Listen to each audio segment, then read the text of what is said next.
Welcome to the hospitality room as we tape the open for the 19th time because I can't figure out stuff. Yeah, I saw you on the preview screen. I'm like, oh, insane. Bobby Swofford, Blair Cartwright with you. Mr. Swofford, long time no see. How are you, sir? I'm pumped. I'm excited to be back, Blair. I'm so excited. It's been far too long since we've spoke. We have a lot of Yes. hot takes to get off our chests. Yes, we do. And before we get started, I got to ask you, how was There he is. Fenway? There you are with Wally, the green Same shirt monster. on today. Yeah, Yeah, it was very cool to see Fenway. Now Fenway's a dump. It's tiny. The seats you have to like wedge yourself in there. Like if you're leaning forward, the person next to you has to lean back for you to fit comfortably in the really? seat. Yeah, it's miserable, but it was very cool to see a stadium that old and to see Fenway Park in all its glory. Is it bleacher seating? No, there are. So we were actually in normal seats, the head cup holders, but about 10 rows behind us, and we were even with the foul pole on the right field line to kind of put Okay. perspective where our seats were. That's the About 10 rows Penske pole, behind us, right? correct. Okay. Uh, 10 rows behind us, old school wood. Wow. Yeah, it's the place could use a facelift. There's no doubt, but there's so much history and blah blah blah into it that you can't really do too much. But it was a very cool experience. Got to see Fenway, got to see a Red Sox game, and Sweet Carolina at the end of the eighth inning was very cool. I'll say that. Nice. So is it all that it's cracked up to be? Yeah, I mean, yeah, I'd say so. I mean, it's one of two that are over 100 years old that are still Mm-hmm. in use today, and then I'm actually going to go see the other one in a couple of weeks. They're in Wrigley Field in Chicago. Yeah, I'd say it's definitely a. If you're a historian of baseball, you like cool venues, you need to go Mm-hmm. at least once. Now, if you had Okay. to go to that every day, if you're a season ticket holder, it probably leaves a lot to be desired. Interesting. And there's still obstructed view seats, I would imagine. Oh, for sure. There are poles everywhere. Wow.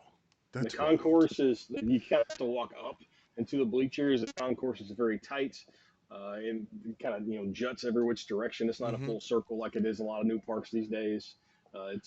It's different. It's got a little character. We'll say that. Is it more or less or equal spacious to Wrigley Field? Those of us who've been to Wrigley. Less.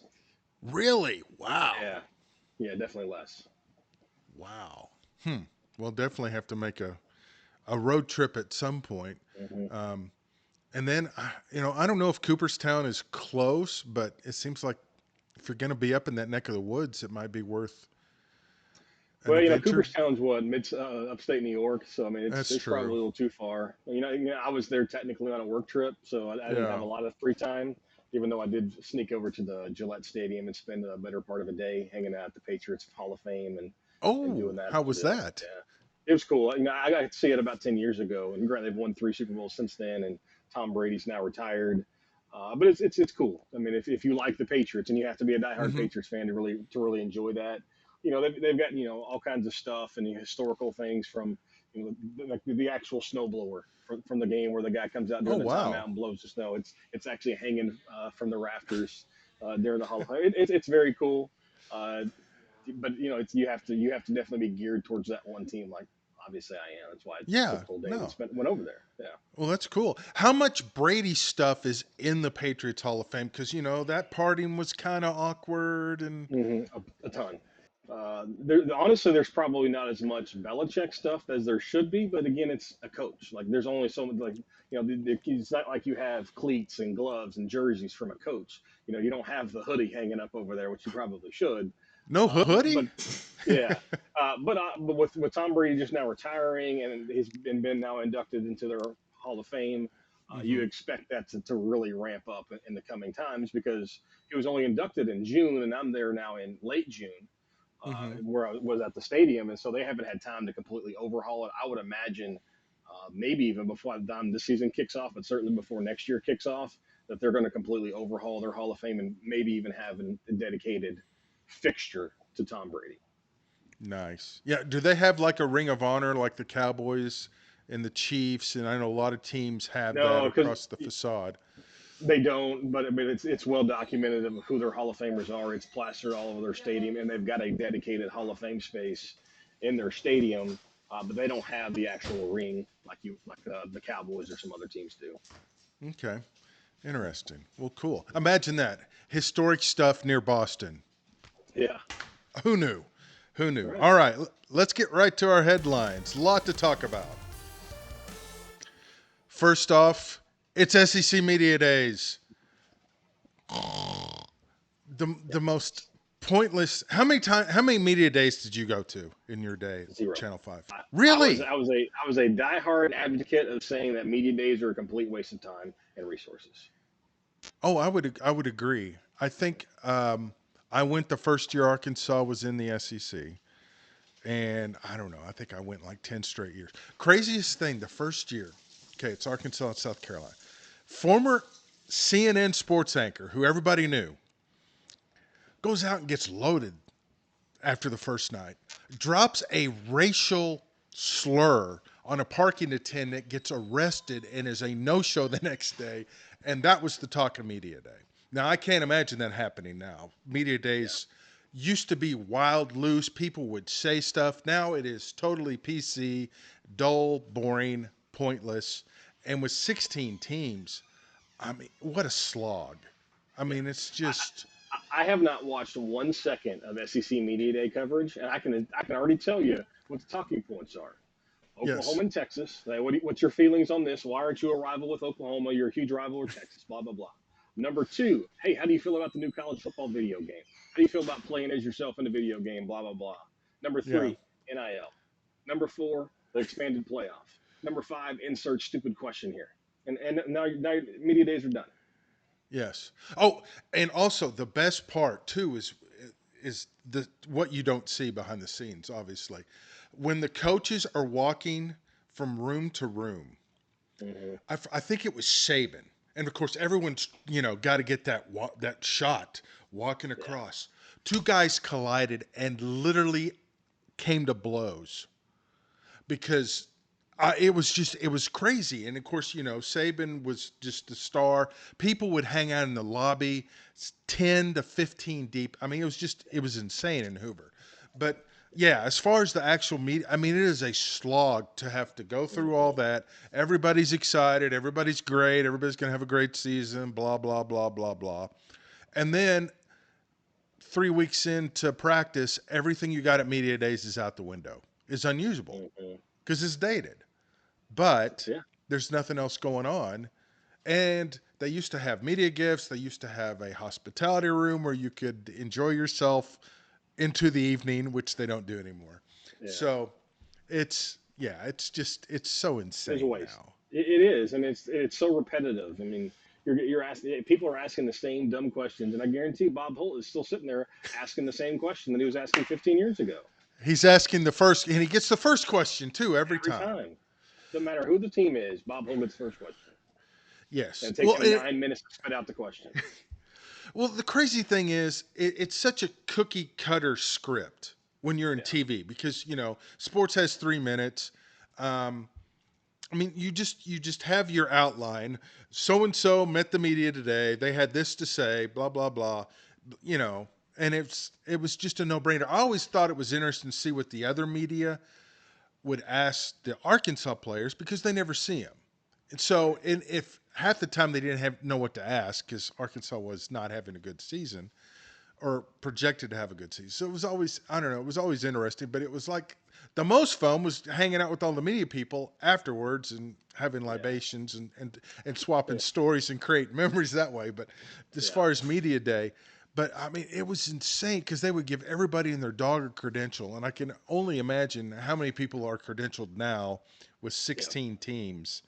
I mean, If it's you have a just, Twitter account, you got approved oh, it's essentially. insane. Yeah. I Yeah. mean, it's like Super Bowl media day.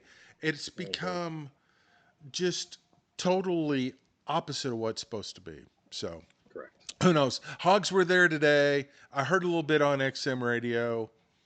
I mean, it's yeah, Yeah, whatever. I heard one quote, and I made the mistake of I had on local radio when I went to lunch, and so I heard one quote from Pittman talking about his job status, and he said exactly what you expect him to say, and Yeah, move on. yeah, it's insane. All right, so enough Hmm. with SEC media days. 41 days Razorback football taking on UAPB. Yeah, I don't know. Are we excited? I mean, we're excited for football, but yeah, what's realistic? yeah. You're excited for football. You're not exactly excited about playing in Little Rock, and you're not excited about playing about UAPB.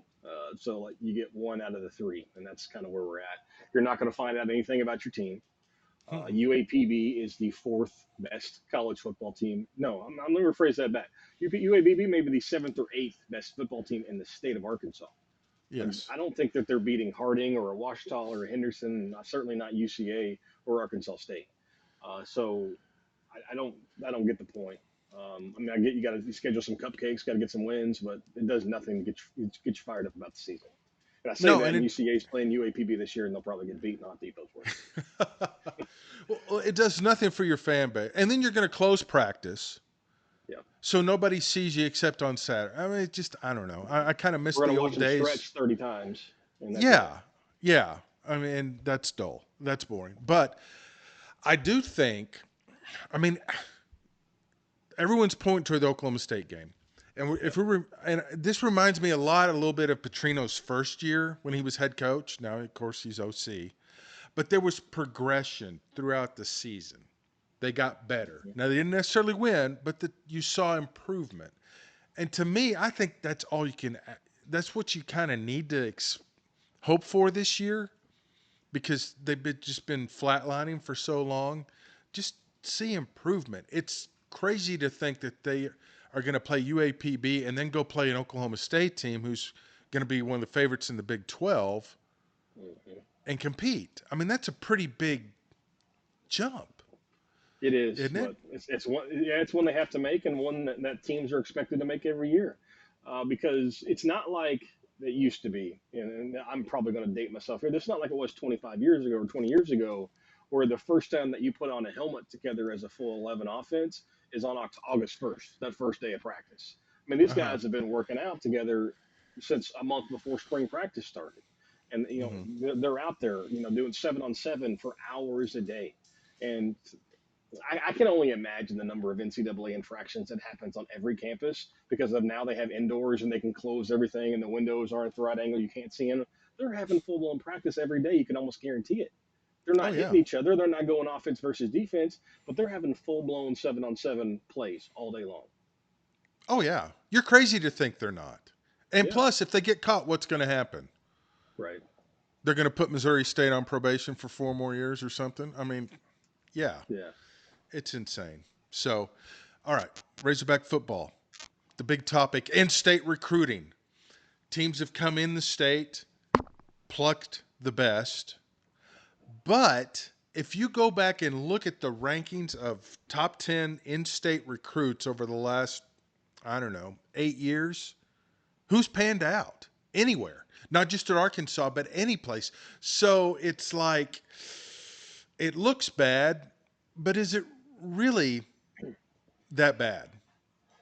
Here's one thing that I've certainly figured out the last 5 or 6 years, and I'm not talking about just football, any Yeah. sport. In-state recruits will get you fired faster than anything else Mm-hmm. because the expectation level is so high for this three-star in-state recruit compared to the four-star kid you get out of Texas or Louisiana or Georgia. Because everybody in the state knows who this kid is, and they expect, Mm-hmm. oh my God, he's going to be a superstar when he comes to Arkansas. He's going to do this, this, and this, and we're going to, win a national championship. But guess what? He's still a three-star athlete that was a marginal SEC player to begin with. And all of a sudden, now he's going to go play for the Razorbacks, and he doesn't pan out, and he's now he's going to transfer after a year and a half, or maybe sometimes even just a year. And so now he's out the door, and it's like, oh my God, why aren't you developing these in-state players? Well, maybe he wasn't good enough to play there in the first place. But he got offered because he's in-state, because you almost feel like you have to. Musselman ran into that problem. Musselman's time at Arkansas, I think, was cut short because he offered in-state players that weren't SEC caliber players. Mm-hmm. And there is a lot of players who have committed elsewhere in the last couple of weeks from the state of Arkansas, which I'm obviously paid to promote, that Yeah. are not SEC caliber players that are going to go play somewhere else. I'm not. Some of them are. Don't get me wrong. There's a handful Yeah. of really, really good players, but there's some that aren't going to be that level. And guess what? They're going to transfer in a year, and maybe they transfer back to Arkansas. Maybe they pan out. Maybe they transfer and go play at Missouri Southern. It's just People need to stop caring so much about high school recruiting and worry about 365 recruiting, transfer portal, guys coming in, guys who are retained. Because where they play their freshman year, let's be real about it, Blair, does not matter. True. Because what they do on days 1 through 365 as a college football player are irrelevant. More times than not, they're not going to be a contributor day one. It's going to be what happens from years 2, 3, and 4. No, I would agree. I think the recruiting rankings are the worst thing happening now Mm-hmm. because I mean we've seen kids go out of state, you never hear from them again. Yep. So it's not a guarantee, even if you're the best player in the state. Now, granted, some high profile schools have come in as opposed to years past, in Oklahoma or a Penn State or a Notre Dame, which doesn't happen often. But I mean, and also if you're expecting the freshmen to come in and make an immediate impact in the SEC, I would remind you, what did Peyton Manning do his freshman year at Tennessee? Yeah. So I don't know. It's But if you've got freshmen coming in making a huge impact day one, that means you didn't do your job in the transfer portal. mhm. That's really Well, what it boils down to. or in any type of recruiting the previous 3 years. Yeah, right. That's the So problem. is it, or is this really a statement about the state of the program, in that there's just not a lot to hang your hat on, and then you're Mm-mm. seeing schools come into the state and pluck recruits. I mean, I don't know. How do you sell this program for the upcoming season? So that's the problem. It's the softball for even the uneducated fan. Like kids who grow up in the state don't even want to play for you. Yeah. See, people in Texas, in Louisiana, and other state, Oklahoma, don't have this problem because there are multiple high-level programs That are winning. that are winning. Correct. So in Arkansas, like a Nebraska, I always use Nebraska as the one comparison because it's pretty much the same thing. You've got one Yeah. state, you got one school. Fan bases are both psychotic and don't have realistic expectations. But when you lose one of your own, and Arkansas is turning out more and more Division One football players than they ever have in the past because the Hmm. football in our state's really really good. But when one of those leaves, it's easy for the person who has no clue about that kid or the state of the program, anything. It's like, well, if he doesn't want to play for his hometown Razorbacks, what's he doing? Guess what? Sometimes kids want to get out. If you Hmm. grow up in Little Rock or you grow up in Northwest Arkansas, maybe you want to see a different part of the country for once. Yeah. I read an article, and this has nothing to do with sports, that I think it's like 85% of people die within 60 miles of where they were born. Not many people venture out. So maybe give a That's little true. credit to these young people who decide, hey, I want to go try something new. Yeah. No, I mean that totally makes sense. Totally makes sense. So we'll see what happens with the in-state recruiting. Talk soccer now. We're going to jump all over the place. Yeah. I can't remember how I stacked this, but soccer fires Burke Halter, the national coach, Yeah. again after letting him Mm-hmm. go and then bringing him back. I don't know. It's like a football coaching search. Who's in charge? What the hell are they looking for? And I don't know if we're ever going to be what we think we should be. I mean, did y'all watch the Copa America and the Euro final? I mean, those were Mm-hmm. riveting, riveting. Yeah. I mean, as long as we're building and Little Rock Parkview is going to go play at it, 35, $40 million high school stadiums in our country, soccer's not going to matter. Yeah, Because guess what? The glamorous sports in our state are football and basketball for men. Let's be yeah, real about it. Soccer is so far down the list, it's irrelevant. And it's going to continue to be that until our best athletes are going to go play soccer. And right now, guess what? The money's not there. They can go make tens of millions of dollars playing baseball, basketball, or football. yep. Doing that in soccer, it's rare. Because guess what? The premier of the premier, they go play in Europe. They don't play at the MLS. You want to see what the difference between the premier soccers are and the MLS? Messi is too old to go play over there. It was essentially something, hey, you can't play here anymore. Dominates the MLS. True. The most dominant player, and it's not even close. And this is a guy who's too old and washed up to play with the big boys. Yeah, American soccer is so irrelevant, and I hate it because we want to be competitive at everything. It's kind of like we are in hockey. Like, you know, Mm-hmm. we go into the Olympics and we want to win the gold, but realistically, we're not better than Canada. We're not better than No, Russia. no. So, I mean, but unfortunately, in soccer, we're not better than Trinidad and Tobago.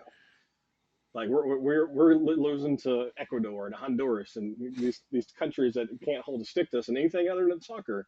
But by God, we can't compete in anything in soccer. Canada is better in soccer than we are. Yeah. What more can you say? Speaking of a sport that the best aren't playing, Major League Baseball. I Yeah. mean, let's face it, basketball and football are first, but Major League Baseball had the All-Star game, had the home run derby. Did you watch the home run derby? We got to talk about the anthem. That was Uh, I saw the anthem on Twitter, and that's told me all I woo. needed to know. To be quite honest, I didn't watch the home run derby. I used to hate watching the derby when Berman was there Oh because my they gosh, always. yes.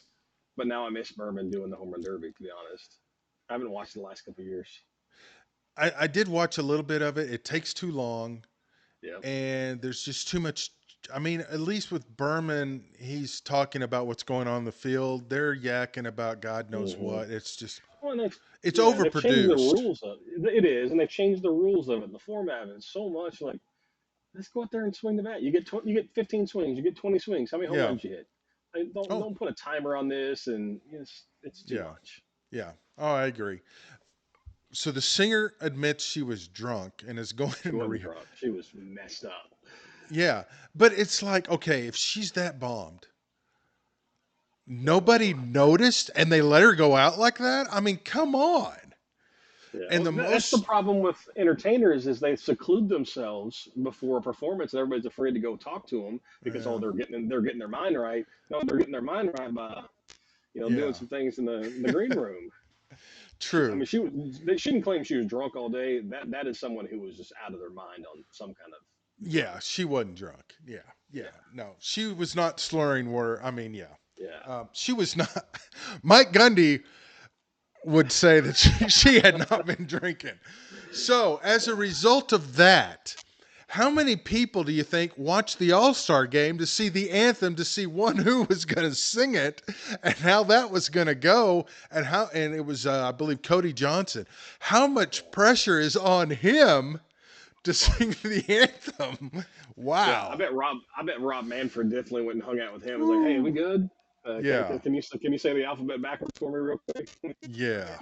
I bet they were watching him like a hawk to make sure he was about Oh, to and he put on did a a great performance. job. He did a Yeah, he great did. job. But you talk about pressure. Woo, dog. But Hmm. did you watch the All Star game? And your thoughts? Didn't If you did, you I did. didn't Okay, watch it. I Yeah. did. I did watch it. The uniforms. I mean, come on, beer league softball. It's a joke. Yeah. This the Skeens was only going to throw one inning, which I Hmm. mean, that's interleague play has killed the All Star game. But had he Hmm. not walked Soto, he doesn't face Judge, and that's all anybody wanted to see was Skeens against Judge. Because I'm assuming the Right. Pirates have not played the Yankees, Yeah. oddly enough. But it was just I don't know. It was way overproduced. It's just I don't know. It's they actually it's the one game they actually compete, Hmm. but it's just I don't know. It's almost to the Yeah. point it's unwatchable. It is, and it's hard to get a flow because I mean you're changing pitchers every. I mean both teams have almost double digit pitchers. I think it is now, and so it's kind of hard to really get into a flow. I remember going on. You'd watch an all star starting pitcher go 3 or 4 innings. Mm-hmm. Because it used to mean something to earn that start. And I saw there was a record like 30 Yes. something all stars in this one. That's because Yeah. all the superstars are turning it down. It's like, oh, I've got a bad hamstring or I've got a pulled quad. Like they're taking those time off because they don't want to. Say if you play for the Yankees, you brought them Mm-hmm. up. You don't want to fly to Dallas and Arlington and spend your 3 or 4 year longest break in a 6 or 7 month window. You don't want to spend that traveling and playing an exhibition game. And so Yeah. anymore, if you've made the All Star game once or twice, you're like, you know what, I'm good. I'm going to nurse my injury. Thanks for the accolade. I'm going to go up. Well, and the fact that now every team is represented, so the Hmm. roster, in addition to I mean, the rosters are too big, Yeah. and everybody plays. Which I mean, I don't know when that changed, but it was just. But it's like, okay, I don't know who half these guys are because I'm not really. I don't really follow baseball until late July, 1st of August. So now they're wearing these beer league uniforms. I don't even know who they are, much less who they're playing for. And then Correct. baseball wonders why it has a problem when nobody can identify who the star. And we know who Otani is. You can't miss Yeah. that. But everybody else, Yeah. eh, Basketball's kind of got it figured out just because it's, whoever gets the rebound is going to come down and shoot it. But yeah, hockey's the one sport that's figured out the All-Star game. yes, You got like three or four teams, they're flying over the boards and you're playing a period at a time and there's no defense and the score's 9-8. Like that's what we want to see. Like we want hmm to see no defense and go out there and baseball is just you can't really do that. Basketball, you don't play defense. That's why it's 170 to 165. Those pitchers are trying to get outs, and those hitters are trying to hit home runs. They're not trying for a single like they would be on a regular basis. yeah. Well, and that was the great thing about before interleague play. That was the only time, unless it was a World Series game, you never saw a National League pitcher go against Mm-hmm. American League hitter and vice versa. So you had, your Skeens Judge matchup, and it was cool. And they also wore their uniforms, so you knew what team they were and who they were. But Yeah. anyway, all right. So much for baseball.